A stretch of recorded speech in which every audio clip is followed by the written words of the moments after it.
एमिति थरे मिक्स भेज बनातु भात रुटी परोटा पूरी सबुथिरे खातु स्वादरे पूरा पूरी जबरदस्त किंतु प्रस्तुति प्रणाली सहज भारी तेबे आसंतु देखिबा डेरी न करी दर्शक बंधु समस्त को करुछि मु प्रणिपात माँ गेलु हांडीशाल को आपण मानकु बहुत बहुत स्वागत। भिन्न शैली रे सबुठु सहज मिक्स भेज आसंतु करिबा प्रस्तुत। दर्शक बंधु आज आमे जो मिक्स भेज प्रस्तुत करिबा प्रस्तुति प्रणाली बहुत सहज बहुत जल्दी मध्य प्रस्तुत हो जिवो। तेबे आसंतु आजिर प्रस्तुति आरंभ करिबा। आमे एठी नबा किछि गाजर किछि बीन्स किछि फूलकोबी आउ किछि ग्रीन मटर। गाजर बीन्स फूलकोबी को छोट छोट खंड करके काटी दबा जेमिति आमे मिक्स वेज रे व्यवहार करंती। तापरे आमे गोटे कड़ाई रे टिके पानी नबा टिके अधिक पानी नहीं से आमे 3टी टमाटो को एमती पछपटू टमाटर टिके क्रस लगे ताको सिझीवाको छाड़ीदबा पानी रे। ता सहित 2टी मीडियम साइज रो पियाज को मध्य चोपा छड़ेकी मझिरु काटिकी 2 फाड़ करिकी एमिति पानी रे पकेइदबा। ता ऊपर आपण माने गोटे जाली वाला प्लेट नहीं जिवे। ता ऊपर सब पनीपरिबा को आमे जो गिन्ना काटिकी रखीचे अलगा अलगा करके ताको रखीदबा। आ पनीपरिबा को छोट छोट खंड करके काटिबे बेसी समय बिल्कुल लागिबनी। ता सहित गोटे छोट गिनारे किछि काजू मध्य नहीं जिबा। आकु आमे 8 मिनिट रु 9 मिनिट भितरे ताको सिझीबाको छाड़ी देबा मध्यम जाल रे।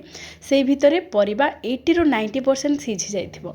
एबे देखंतो सेई भितरे आमे चॉपर नबा। चॉपर रे आमे दे देबा किछि रसुण किछि अदा 4-5 कोला रसुण अधा इंच रो खंडे अदा कंचा लंका ता सहित धनिया पत्रर किछि डांग। आपण माने समस्ते जानती धनिया पत्र अपेक्षा धनिया पत्रर डांगरे बहुत बड़ा बास्ना सहित तरकारी बहुत बड़ा स्वाद आनिबो धनिया पत्रर डांग।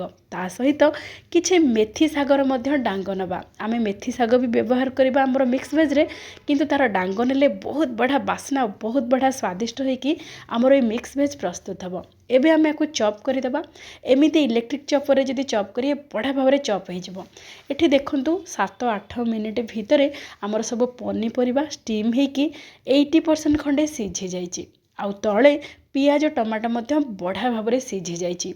टमाटो जेहेतु सिझी जाइछि भल भाबरे तार चोपा को आमे काढी देबा। पियाज टमाटो को भल भाबरे ठंडा हबा को छाडी देबा। भल भाबरे ठंडा ही सारिबा परे टमाटर चोपा सब को काढी देबा। टमाटो चोपा काढ़ी सारिबा परे आमे ताको बाटिबा। एमिति आपण माने जदि प्रस्तुत करिवे मिक्स वेज को बहुत सहजरे कम समय रे प्रस्तुत हे जिवो। एमिति रे मसला हमर भल भाबरे पियाज टमाटो सिझी जाइछि मसला पई सेथिरे आमे दे देबा जो सिझे की रखिथिले काजू किछि जहा फल रे की तरकारी बा मिक्स वेज पूरा क्रीमी क्रीमी टेक्सचर रे की प्रस्तुत हबो। ताको पूरा पूरे चिकन करके बाटी देबा।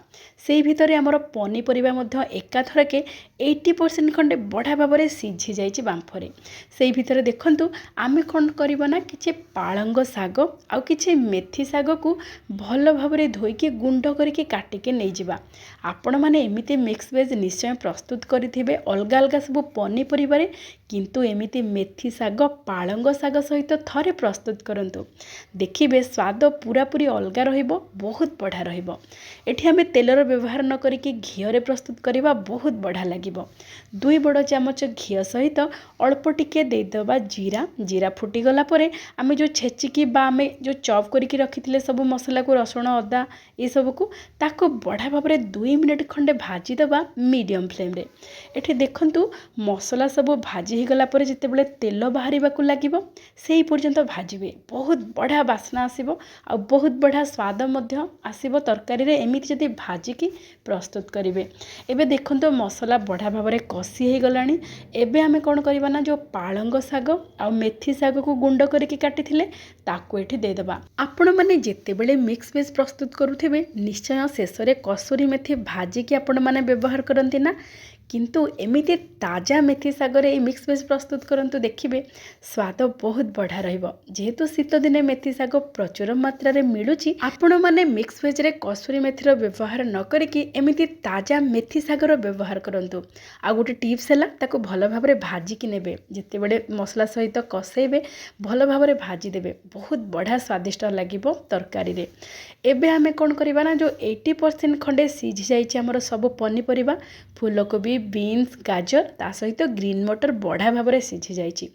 जेहेतु ग्रीन मटर को सिझा बहुत कम समय लगे भल भाव ए पनीपरिया सबको देकी जीरा गुंड धनिया गुंड और गरम मसला गुंड यही सबको देकी भल भाव आम कौन करवा टिके भाजीदेवा जहाँफल कि पनीपरिया मसला सहित बढ़िया भाव टिके भाजी हो भल भाव टिके कषी हो एमिति कषी हो गला तापर आम जो मसला बाटिकी रखी थे पियाज टमाटो आउ काजू को चिक्कण करके बाटी थे ये पकईकी भल भाव आउ 2-3 मिनिट मीडियम फ्लेम रे एमिति परिबा सहित टिके कषीदेवा एमिति हेले पनीपरिया मसला सहित बढ़िया भाव भाजी हो बढ़िया भाव कषी हो एबे देदेबा स्वाद अनुसार लुण आउ अल्प समय 2-3 मिनिट टिके कम जाल करके घोड़े रखीदेवा जहाँफल कि तरकारी हाल्का आउ टिके सिझीज एठी देखंतु 2-3 मिनिट पर गोटे सिक्रेट जिनस मिसेबा जहाँकि गोटे चामच सर सहित अल्प टिके क्षीर देखिए ए गोटे सिक्रेट जिनस मिसेकी मिक्स वेज प्रस्तुत करंतु